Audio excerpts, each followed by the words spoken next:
Okay, hey guys. Thought I have my Gazelle 10 out here, giving it a good clean after a summer of use, and thought I'd do a quick update on my review of it.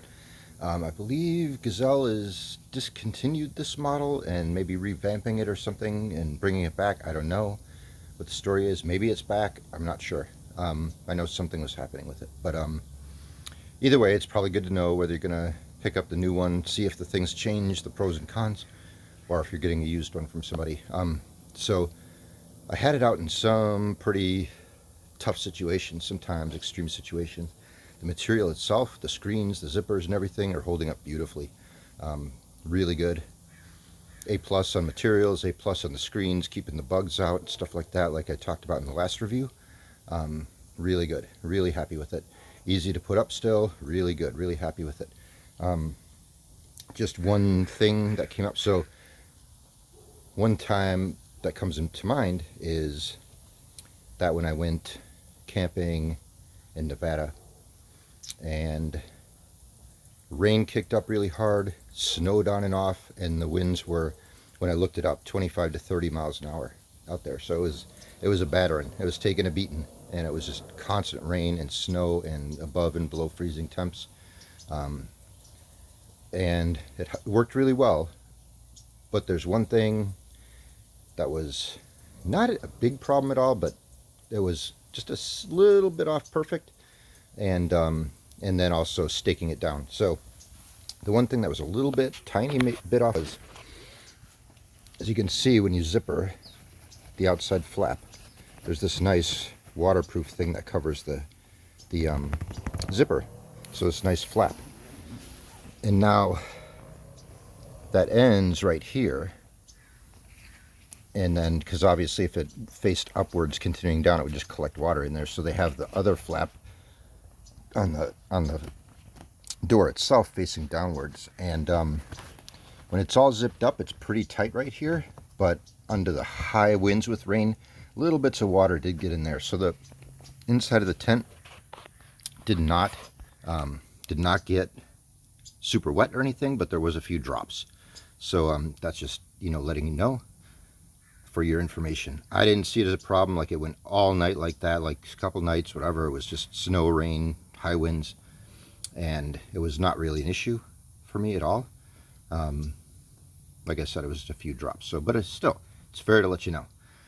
The other thing I noticed in high wind, which you have to do, is, aside from obviously staking down the tent at the usual corners, there's also stake in the middle, which is helpful so you don't get the wind buffeting like that.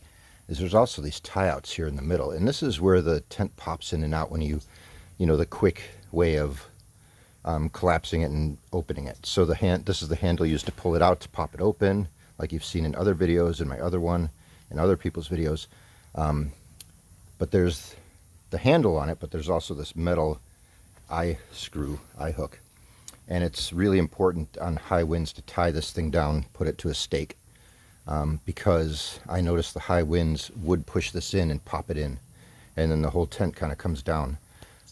So what I did is I just pulled my rig in front of the tent and blocked the wind, and then tied off the one corner that was kind of like facing the wind to the bumper on the front, because it was at night when that was happening, and I was just not feeling like getting out more stakes and ropes and stuff. So so that worked. But yeah, staking down, that's the one additional thing on high winds, rough weather, is staking down that particular location.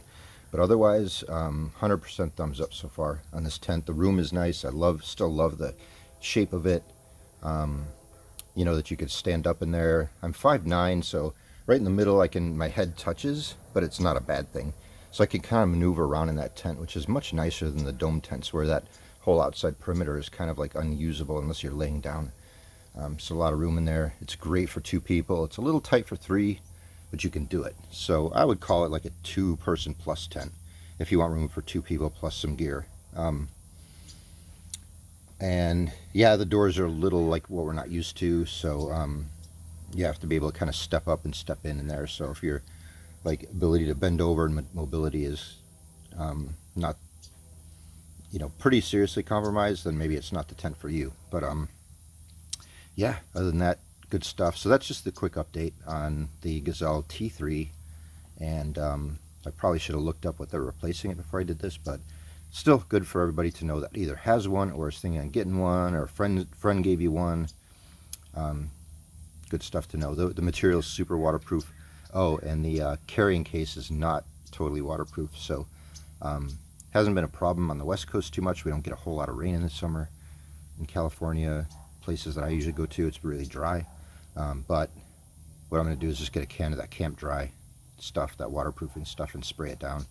Should be good. And then if you carry it outside in your rig, just have it zipper side down. Should be good to go. So yeah, I think they're coming out with like an overlanding edition. I don't know if they're just going with that or getting rid of and completely getting rid of the standard edition. I'm not sure, but check out their website. They usually have deals, you know, so Black Friday is coming up too, so usually some significant discounts. I think that's what I did last year when I bought this. So yeah.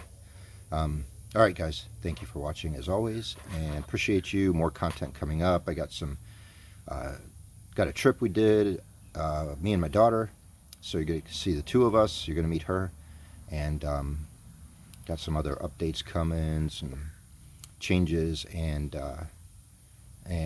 we hit 4,000 subscribers, so we're going to be doing a giveaway. Nothing super fancy, but